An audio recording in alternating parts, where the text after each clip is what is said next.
Doctor Baba Saheb Ambedkar open university.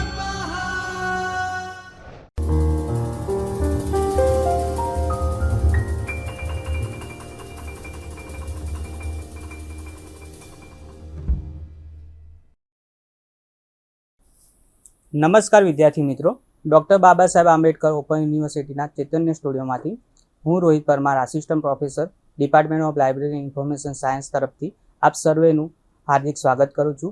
આજે આપણે સાથે ઉપસ્થિત છે ડૉક્ટર ઉર્મિલા પી રાવત મેડમ, જેઓ હાલમાં ગુજરાત કોમર્સ કોલેજ અમદાવાદ ખાતે ગ્રંથપાલ તરીકે કાર્યરત છે. મેડમની વાત કરીએ તો મેડમ આ વિષયમાં 20 વર્ષથી વધુનો અનુભવ ધરાવે છે. તેમણે 50 કરતાં વધુ રિસર્ચ પેપર અને 2 બુક પણ પબ્લિશ કરેલી છે. મેડમના અનુભવની વાત કરીએ તો તેઓ ગુજરાતની પ્રતિષ્ઠિત યુનિવર્સિટી જેવી કે ગુજરાત યુનિવર્સિટી, ગુજરાત વિદ્યાપીઠ, રક્ષાશક્તિ યુનિવર્સિટીમાં મુલાકાતી વ્યાખ્યાતા તરીકે પોતાની સેવાઓ આપેલી છે અને ગુરુ ગોવિંદસિંહ યુનિવર્સિટીમાં પણ એક્સપર્ટ લેક્ચર આપી ચૂક્યા છે. તો મેડમને આજે હું વિનંતી કરીશ કે અમારા અભ્યાસક્રમ અંતર્ગત આવતા એકમ વિશે વિદ્યાર્થીઓને સરળ ભાષામાં સમજૂતી આપશે. નમસ્કાર. ડૉક્ટર બાબા સાહેબ આંબેડકર ઓપન યુનિવર્સિટીના જ્યોતિર્મય પરિસરમાં ચૈતન્ય સ્ટુડિયોમાં હું doctor Urmila Rawat, librarian, Gujarat commerce college, આપ સૌનું હાર્દિક સ્વાગત કરું છું.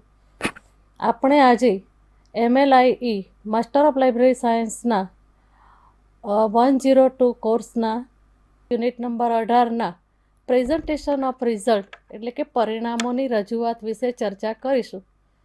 તો ચાલો મિત્રો, સંશોધનના એક અગત્યના ટૉપિક તરફ આપણે જઈએ.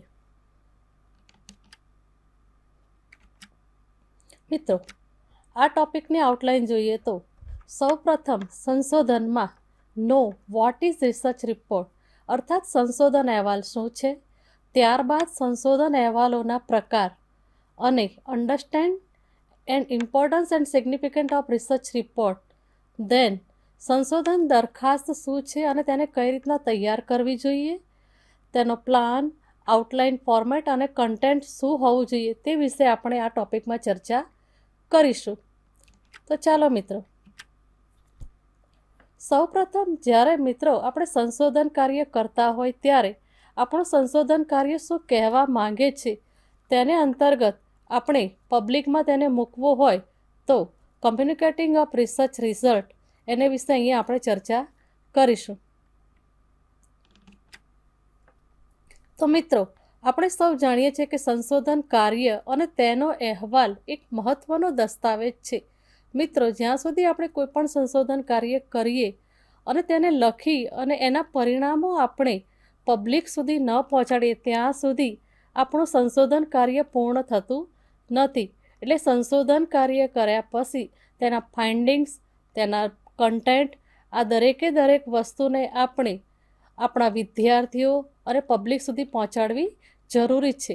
મિત્ર, એ કહેવાનો મતલબ એટલો જ છે કે માત્ર સંશોધકો કે વિદ્યાર્થીઓ સાથે નહીં, પરંતુ જેઓ અભ્યાસ છોડ્યા છે અને ત્યારબાદ પણ આગળ વધવા માંગે છે તેઓ સાથે પણ આપણે સંશોધનનો આ નવીન સંદર્ભ લઈ જઈએ તો તેઓ આગળના મુદ્દા ઉપર કામ કરી શકે છે અને આપણે જે સંશોધનના ફાઇન્ડિંગ લખ્યા છે અથવા જે સંશોધન પબ્લિક સુધી મૂક્યું છે તેનો લાભ અન્ય વિદ્યાર્થીઓ પણ કરી શકે છે. તો મિત્રો, સૌપ્રથમ આપણને થાય કે સંશોધન અહેવાલ એટલે શું?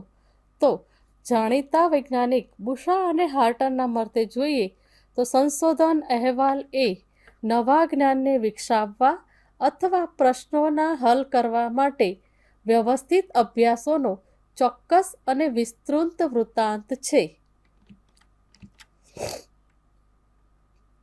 મિત્રો, સંશોધન અહેવાલ વિશેની માહિતી મેળવી ત્યારબાદ આપણને થશે કે સંશોધન અહેવાલના કેટલા પ્રકાર છે.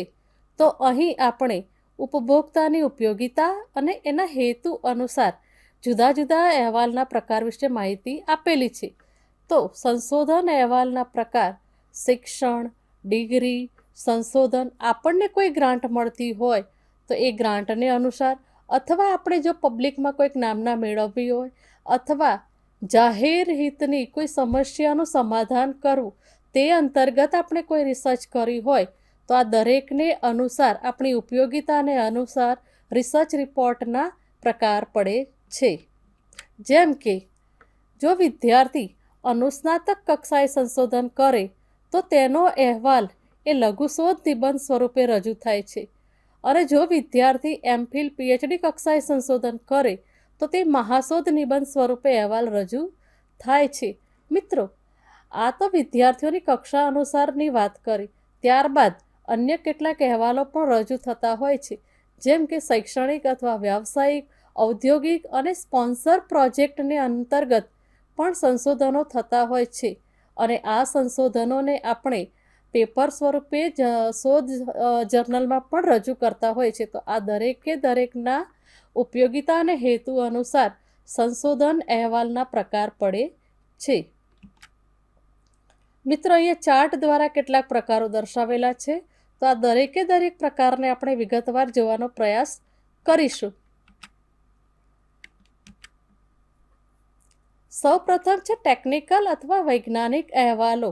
તો ટેકનિકલ અને વૈજ્ઞાનિક અહેવાલો એ કોઈ ચોક્કસ ક્ષેત્રના નિષ્ણાતો અને વ્યાવસાયિક સંશોધનના તારણો રજૂ કરેલા હોય. તો કોઈ પણ વૈજ્ઞાનિક અથવા ટેકનિકલ સંશોધન થયા હોય તો એનો હેતુ એના જે ઉપભોક્તા છે અથવા એના જે ક્ષેત્રમાં કાર્ય કરતા હોય તેને સંદર્ભમાં ટેકનિકલ બાબતોને રજૂ કરવાનો હેતુ હોય છે.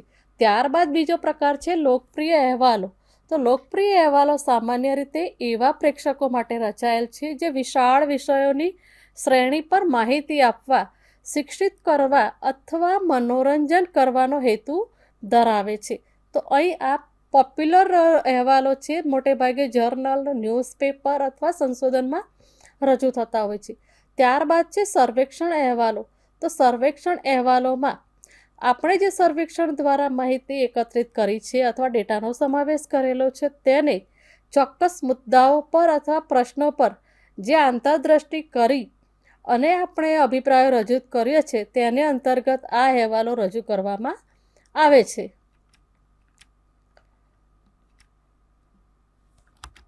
ચોથો પ્રકાર જોઈએ તો મિત્રો બજાર સંશોધન અહેવાલો, અર્થાત માર્કેટમાં જે પણ કંઈ રિસર્ચ થયા છે અને ગ્રાહકોના વર્તન, વલણ અને તેમના હેતુઓ શું છે તેને સંદર્ભમાં જ્યારે ઇન્ડસ્ટ્રી કોઈક વિશ્લેષણ કરે અને આ વિશ્લેષણને આધારે જે રિપોર્ટ રજૂ થાય તેને બજાર સંશોધન અહેવાલો કહેવામાં આવે છે. ત્યારબાદનો પાંચમો પ્રકાર છે કેસ સ્ટડી રિપોર્ટ્સ. તો વિદ્યાર્થી મિત્રો, અહીં જ્યારે કોઈ પ્રવર્તમાન પરિસ્થિતિ અથવા સમસ્યાનું ઊંડાણપૂર્વક ધ્યાન કરવાનું હોય, એક કોઈ ચોક્કસ નાનકડી સમસ્યા ઉપર કામ કરી અને રિપોર્ટ રજૂ કરવામાં આવે તો તેને કેસ સ્ટડી રિપોર્ટ કહેવામાં આવે છે. અને ઘણીવાર આ બધી માહિતી છે તે વાસ્તવિક જીવનની પરિસ્થિતિઓનું અન્વેષણ કરવા માટે પણ હોય છે. ત્યારબાદનો પ્રકાર છે વિશ્લેષણાત્મક સંશોધન અહેવાલો. તો વિશ્લેષણાત્મક સંશોધન અહેવાલોમાં પેટર્ન, વલણો અથવા સંબંધોને ઉજાગર કરવા માટેના ડેટાનો ઉપયોગ કરવામાં આવે અને તેને આધારે જે રિપોર્ટ લખવામાં આવે તેને વિશ્લેષણ કહેવાય છે. સાતમો પ્રકાર છે સમીક્ષા અથવા સાહિત્ય સર્વેક્ષણ અહેવાલો. તો અહીં કોઈ સાહિત્યની સમીક્ષા કરી અને એના અહેવાલો રજૂ કરવામાં આવે તો તે હાલના સંશોધનની ઝાંખી પૂરી પાડે છે અને તેના તફાવત અને વલણોને પણ પ્રકાશિત કરે છે. આઠમો પ્રકાર છે પ્રાયોગિક સંશોધન અહેવાલો. તો પ્રાયોગિક સંશોધન અહેવાલો તે મુખ્યત્વે પૂર્વધારણાઓનું પરીક્ષણ કરવા અને જે પરિણામો મળે છે તે પૂર્વધારણાને સમર્થન આપે છે, નકારે છે કે કેમ તે નક્કી કરવા માટેના નિયંત્રિત પ્રયોગોનો અહીં સમાવેશ કરવામાં આવે છે. નવમો પ્રકાર છે વર્ણનાત્મક સંશોધન અહેવાલો. તો આ અહેવાલોનો હેતુ કોઈ ઘટના, જૂથ અથવા પરિસ્થિતિનું વ્યાપક ચિત્ર પ્રદાન કરવાનો છે. અહીં તેઓ શું છે અને કેવી રીતે આ બધી જે પ્રશ્નો છે તેના સંદર્ભમાં જવાબ આપવાનો અહેવાલ રજૂ કરવામાં આવે છે. 10મો પ્રકાર છે સંશોધનાત્મક સંશોધન અહેવાલો. તો અહીં કોઈ વિદ્યાર્થી અથવા સંસ્થા દ્વારા કોઈ એક વિષય વિશે થોડું પૂર્વ જ્ઞાન હોય અને તેને આધારે સંશોધન કરી અને જે અહેવાલ લખવામાં આવે તો તેને સંશોધન અહેવાલો કહેવામાં આવે છે, જેમાં મુખ્ય ચલો અને સંશોધન પ્રશ્નોને ઓળખવાનો મેઇન હેતુ અથવા લક્ષ્ય હોય છે. ત્યારબાદનો 11મો પ્રકાર છે સ્પષ્ટીકરણ સંશોધન અહેવાલો. અહીં સમજૂતીત્મક સંશોધન અહેવાલો ચલો વચ્ચેના સંબંધોને સમજવા અને કોઈ ચોક્કસ ઘટનાઓ શા માટે પ્રવર્તમાન છે અથવા થાય છે તેને સમજાવવાનો આ અહેવાલમાં હેતુ રહેલો છે. 12મો પ્રકાર છે નીતિ અને શ્વેતપત્રો. તો નીતિ અથવા શ્વેતપત્રનો હેતુ નીતિ નિર્માતાઓ, હિસ્સેદારો અને ચોક્કસ લોકોને કોઈ ચોક્કસ મુદ્દાઓ વિશે જાણ કરવાની અને આ જાણને આધારે તેઓ કયા પ્રકારના પગલાં લઈ શકે તે અંગેની ભલામણ કરવાનો હેતુ રહેલો છે. મિત્રો, આપણે સંશોધન અહેવાલ વિશે માહિતી મેળવી તો અહીં આપણને પ્રશ્ન થાય કે સંશોધન અહેવાલનું મહત્ત્વ અથવા સિગ્નિફિકન્સ શું છે, તો તે જોવાનો પ્રયાસ કરીએ. તો મિત્રો, આપણે જાણીએ તેમ જ્યારે સંશોધન અહેવાલને રિપોર્ટ સ્વરૂપે મૂકી અને પબ્લિશ કરવામાં આવે ત્યારે તે આપણા સંશોધનનો માહિતીનો સંચાર કરે છે અને આ માહિતીનો સંચાર કરવાથી મૂલ્યાંકનમાં મદદ થાય છે. એટલે કે આપણે જે સંશોધન અહેવાલ રજૂ કર્યો છે તે તેના ઉપભોક્તાઓને, જો કોઈ સંસ્થા હોય તો તેના મેનેજરોને તેમની પ્રવર્તમાન સમસ્યાનું પુનઃમૂલ્યાંકન કરવામાં તેમજ ભવિષ્ય માટે તેઓ કયા પ્રકારના કાર્યો કરી શકશે અને આ કાર્ય કરવા માટે તેમનું પ્રી પ્લાનિંગ કરવામાં મદદ કરે છે. ત્યારબાદ કામગીરીનું મૂલ્યાંકનની સુવિધા આપે છે. અર્થાત જો આપણે સંશોધન અહેવાલ વ્યવસ્થિત રીતે લખ્યા હોય તો જે તે વિભાગ, સંસ્થા અથવા વ્યક્તિને પોતાની કામગીરીનું અથવા પોતાના પરફોર્મન્સનું મૂલ્યાંકન કરવામાં પણ મદદ કરી શકે છે. ત્યારબાદ ચોથો છે ભાવિ પ્રવાહોની આગાહી કરે છે. તો મિત્રો, સંશોધન અહેવાલ કેટલીક નિર્ણાયક ઘટનાઓ અથવા ઘટનાઓ સંબંધિત હકીકતો અને તેમાં શું સામેલ છે આ દરેક બાબતમાં ભવિષ્યની ઘટનાઓની આગાહી કરવામાં આપણને મદદગાર નીવડે છે. અર્થાત આપણે જે કાર્ય કરી રહ્યા છીએ, આપણે જે સંશોધન કરી રહ્યા છીએ તેને અંતર્ગત તેની ભાવિ આગાહી કઈ પ્રકારની હશે તે પણ એમાં જણાવે છે. ત્યારબાદ છે કે ઇચ્છિત ફેરફારો કરવામાં મદદ કરે છે. અર્થાત આપણે જે સંશોધન અહેવાલ રજૂ કર્યો છે તેના પરિણામોને સમજી અને મૂલ્યવાન સૂચનો આપીને જે તે સંસ્થા, વિભાગ અથવા બજાર તેના અર્થતંત્રમાં કયા પ્રકારના ફેરફારો કરવા છે કે નહીં તે સમજવામાં મદદ કરે છે.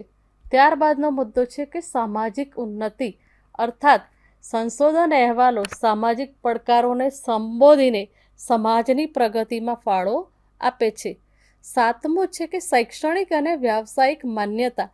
અર્થાત અહીંયા આપણે હજુ આગળ રજૂ કર્યું તે પ્રમાણે કે સંશોધન અહેવાલ તે જો વિદ્યાર્થી હોય તો વિદ્યાર્થીને MPhil, PhD જેવી ડિગ્રીઓ માટે એટલે કે તેની શૈક્ષણિક માન્યતા માટે પણ મદદરૂપ નીવડે છે.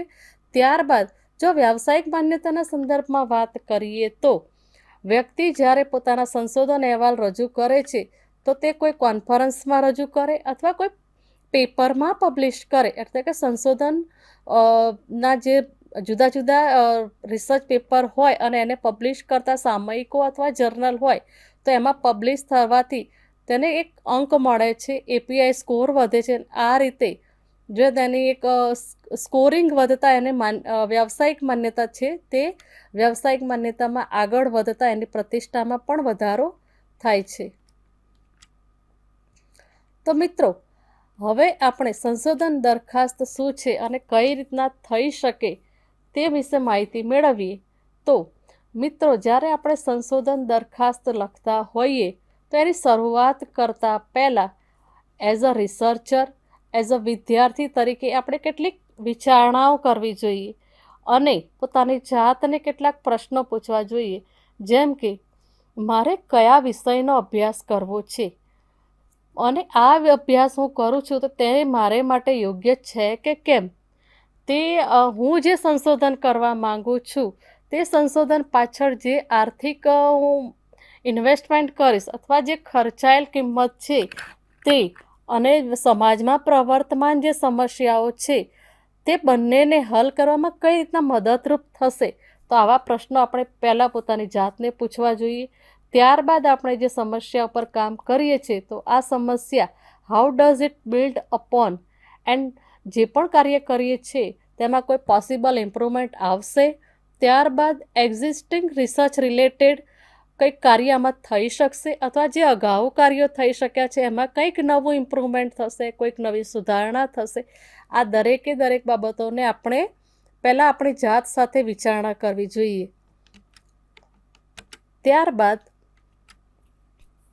જો વિદ્યાર્થીઓ આપણે કાર્ય કરતા હોય તો આપણા અભ્યાસક્રમમાં અથવા આપણે કોઈક કાર્યક્રમમાં જે વિષય લીધો છે તે મહત્ત્વપૂર્ણ છે કે કેમ, અથવા આપણે જે કાર્ય કરી રહ્યા છે કોઈ નજીવું કાર્ય તો નથી ને, અથવા આ જે કાર્ય કરી રહ્યા છે તો એવા કયા વિશિષ્ટ કાર્યો છે જે અંતર્ગત મારે આગળ કામ કરવાની ઈચ્છા છે અને હું જે કામ કરું છું તે ઉપલબ્ધ સમય અને સંસાધનોની અંદર કરી શકીશ કે કેમ. કારણ કે જ્યારે વિદ્યાર્થી તરીકે કામ કરતા હોઈએ ત્યારે આપણને એક ટાઈમ લિમિટ આપેલી હોય છે કે 1 વર્ષ અથવા 2 વર્ષમાં આપણે આપણું કાર્ય પૂર્ણ કરવાનું રહે છે. તો મારી પાસે જે સમય છે, જે સંસાધનો છે અને મારી પોતાની જે કેપેસિટી છે એ પ્રમાણે હું આ કાર્યને ન્યાય આપી શકીશ કે કેમ. આ દરેકે દરેક બાબતનો વિચાર કર્યા બાદ જ આપણે સંશોધન પ્રશ્ન વિચારવો જોઈએ અને એ પ્રશ્નના સંદર્ભમાં એ ટાઇટલની અંતર્ગત આપણે સંશોધન દરખાસ્ત તૈયાર કરવી જોઈએ. મિત્રો, જ્યારે પણ સંશોધન દરખાસ્ત આપણે તૈયાર કરીએ તો એને સ્ટાર્ટિંગ અને એને સબમિટિંગ કરતાં પહેલાં કેટલાક મહત્ત્વના કાર્યો પણ કરી લેવા જોઈએ. ઉદાહરણ તરીકે ઓથોરાઇઝેશન ઓફ વર્ક, અર્થાત આપણે જે કાર્ય કરી રહ્યા છીએ જે તે માન્ય સંસ્થા અથવા યુનિવર્સિટી પાસે જ કરીએ છીએ તેનું પ્રમાણપત્ર મેળવવું જોઈએ અથવા મંજૂરી પત્ર મેળવવો જોઈએ. ધારો કે મિત્રો આપણે કોઈ યુનિવર્સિટીમાંથી કાર્ય કરી રહ્યા હોય તો યુનિવર્સિટીનો આપણને રજિસ્ટ્રેશન નંબર મળે છે. કોઈ સંસ્થા પાસે કામ કરીએ છીએ તો સંસ્થા આપણને ઓથોરાઇઝેશન લેટર લખી આપે છે. તો આ વસ્તુ પહેલાં આપણે મેળવવી જોઈએ અને ત્યારબાદ જ આપણું કાર્ય કરવું જોઈએ. ત્યારબાદ આપણે જ્યારે મિત્રો કામ કરતા હોઈએ ત્યારે ડેટા એકત્રીકરણ વખતે એટલે કે ડેટા કલેક્શન વખતે આપણે જે તે સંસ્થાને લેટર લખતા હોય તો એ લેટર માટે પણ આપણે આપણી સંસ્થામાંથી આપણો ઓથોરાઇઝેશન લેટર, જે તે સંસ્થાને લેટર મોકલવાનો છે તે લેટર, આ દરેકે દરેક વસ્તુ તૈયાર કરવી જોઈએ.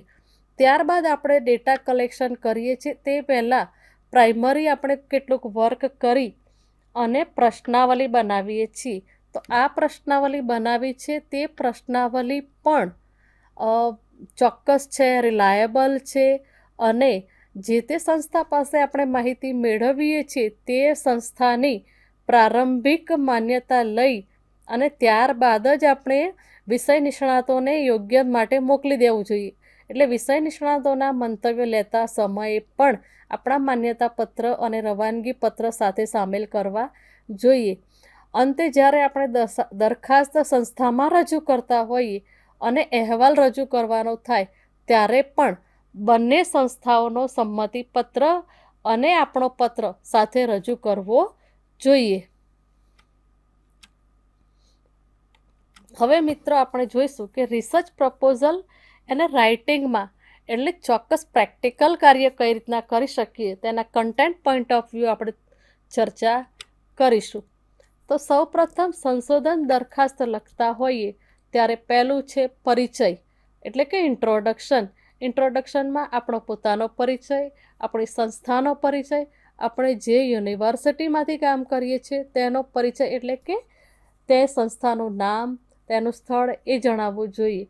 ત્યારબાદ છે પૃષ્ઠભૂમિ અને મહત્ત્વ. આપણે જે સંશોધન કાર્ય કરીએ છીએ તેનું કેટલુંક બેકગ્રાઉન્ડ અને મહત્ત્વ એ લખવું જોઈએ.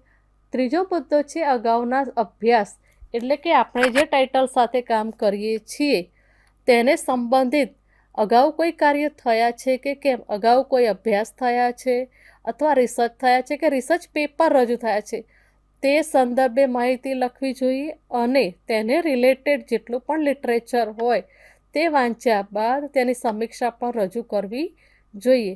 ચોથો મુદ્દો છે ઉદ્દેશ્યો અને સંશોધન પ્રશ્નો. એટલે કે આપણે જે ટાઇટલ સાથે અથવા જે પ્રશ્ન સાથે કામ કરી રહ્યા છે તેનો ઉદ્દેશ્ય શું છે, એનો હેતુ જણાવવો જોઈએ અને આ હેતુને સંલગ્ન સંશોધન પ્રશ્નો અથવા ઉત્કલ્પનાઓની રચના કરવી જોઈએ. ત્યારબાદના પોઈન્ટમાં સંશોધન ડિઝાઇન અને તેની પદ્ધતિઓની ચર્ચા કરવી જોઈએ. અંતે જ્ઞાનમાં સૂચિતાર્થ અને એનું યોગદાન શું છે તેની રચના લખવાની અને છેલ્લે આપણે જે કાર્ય કરતા હોય તે કાર્ય સાથે નૈતિક સિદ્ધાંતોનું પણ પાલન કરવું જરૂરી છે. આપણે આપણા પ્રોફેશનલ એથિક્સને કોઈ પણ પ્રકારની બાંધછોડ કર્યા વગર આપણા રિલેટેડ લિટરેચર અને સંશોધનને આપણે મહત્ત્વ આપવું જોઈએ. ત્યારબાદ મિત્રો આપણે જે કાર્ય કરી રહ્યા છે તો એ કાર્યમાં નાણાકીય વ્યવસ્થા એક ખાસ મહત્ત્વનો મુદ્દો છે. તો આપણે આપણું બજેટ કેટલું વપરાશે અને કયા હેડ હેઠળ વપરાશે, મતલબ કે આપણે ટ્રાન્સપોર્ટમાં કેટલું વાપરીશું, આપણું જે સમીક્ષા કરવા માટે જે પુસ્તકોની ખરીદી કરીએ છીએ, જે ઓનલાઈન રિસોર્સિસ આપણે શોધીએ છીએ, જે સામયિક અથવા જર્નલ્સ આપણે ખરીદી કરીએ છીએ, તો તે પાછળ કેટલું બજેટ વપરાશે. આપણે જો કોઈ સંસ્થામાં કામ કરી રહ્યા હોય અને શૈક્ષણિક હેતુસર આપણે જ્યારે કે વ્યાવસાયિક હેતુસર આપણે રિસર્ચ લખતા હોઈએ સંશોધન દરખાસ્ત, તો આપણી સાથે જે સપોર્ટિંગ હેન્ડ છે તો સપોર્ટિંગ હેન્ડને પણ આપણે કેટલું બજેટ ફાળવી શકીએ છીએ. આ દરેક બાબતોની ચર્ચા કરીને નાનકડી રૂપરેખા લખવી જોઈએ. ત્યારબાદ છે સમયપત્રક. એટલે કે આપણે 1 વર્ષ અથવા 2 વર્ષના ગાળામાં જો સંશોધન કાર્ય કરવાના હોય અને જ્યારે પીએચડી કક્ષાએ 5 વર્ષ અથવા 3 વર્ષની અંદર કાર્ય કરવાનું હોય તો કયા સમયગાળામાં કયા તબક્કામાં આપણે કેટલું કાર્ય પૂર્ણ કરીશું તેની એક આઉટલાઈન આપવી જરૂરી છે.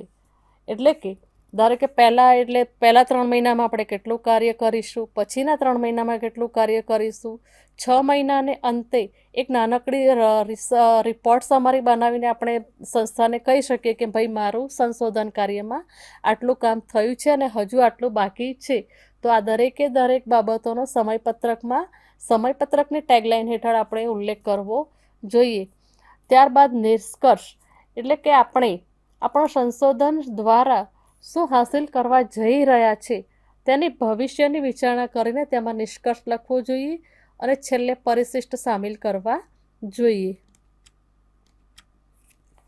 ત્યારબાદ મિત્રો જ્યારે આપણે સંશોધન દરખાસ્ત લખી રહ્યા હોય અને સંશોધન અહેવાલ રજૂ કરવાના હોય તે બંનેની વચ્ચે આપણે જે કાર્ય કર્યા છે તેમાં કોઈ પુનરાવર્તન તો નથી કરી રહ્યા ને, તે બને શક્ય હોય તેટલા પુનરાવર્તનો ટાળવાના.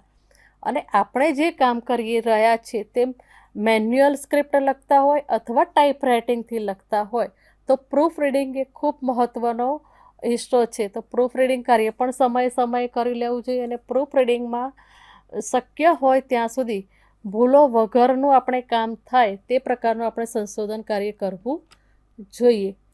ત્યારબાદ સંશોધન દરખાસ્ત માટે આવશ્યક કુશળતા. તો આપણે જ્યારે સંશોધન કાર્ય કરી રહ્યા હોય ત્યારે લેખન કાર્ય ખૂબ મહત્ત્વનું કાર્ય છે અને મૂળભૂત કૌશલ્ય છે.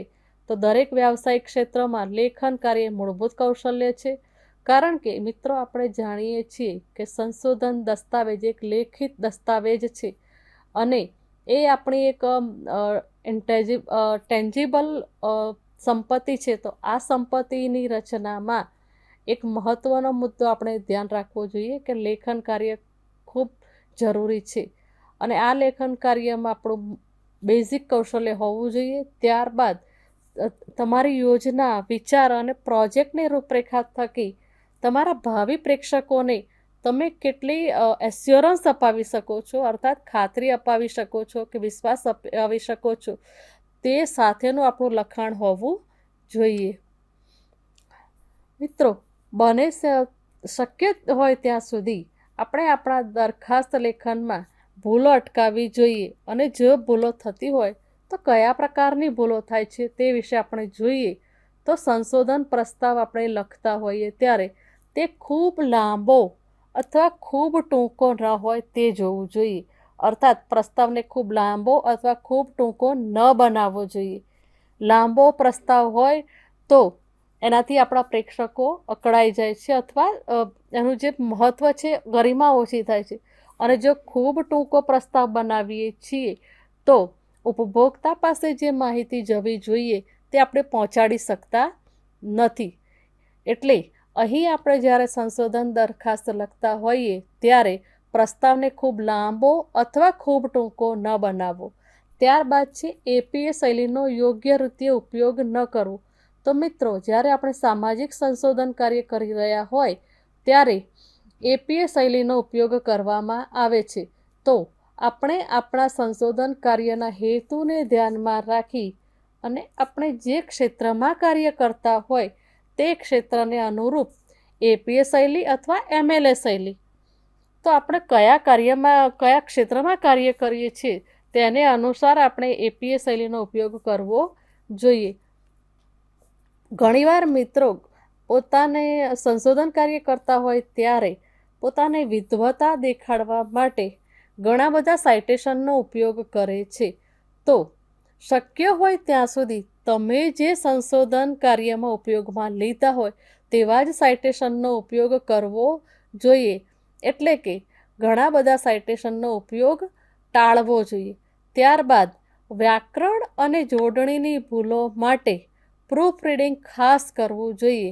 તો આવી જો પ્રૂફ રીડિંગ નથી કરતા તો એ આપણી એક ભૂલ પ્રકાર ગણાય છે. તો મિત્રો, સંશોધન વિશેની આપણે જ્યારે આટલી ચર્ચા કરીએ તો સંશોધન કાર્ય એ સામાજિક, શૈક્ષણિક અને વ્યાવસાયિક ક્ષેત્રે ખૂબ મહત્ત્વનું કાર્ય છે. અને આ ક્ષેત્રમાં આપણે સંશોધન કાર્ય કરતા હોઈએ ત્યારે જ્યારે આપણે સંશોધન દરખાસ્ત લખીએ ત્યારે એની તૈયારી એ ખૂબ મહત્ત્વનો હિસ્સો છે. અને આ તૈયારી માટેના અહીં આપણે સમગ્ર પાસાની ચર્ચા કરી. તો મિત્રો, આશા છે કે આ વિષય આપણને ખૂબ જ ઉપયોગી નીવડશે, મદદગાર નીવડશે. ધન્યવાદ મિત્રો, ખૂબ ખૂબ આભાર. स्वाध्यायः